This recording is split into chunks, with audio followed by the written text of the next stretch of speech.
nás učili, že keď vidíme také tie drobné metličky po nohách, je dobré to napichnúť a krv vypustiť.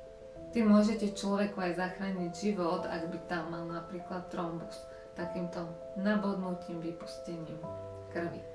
Takže čínska medicína, alebo teda jej liečba je vždy prispôsobená individuálnemu stavu pacienta. Takže na základe konkrétnych symptómov a diagnostiky sa určí presná kombinácia byliniek a akupunktúrnych bodov.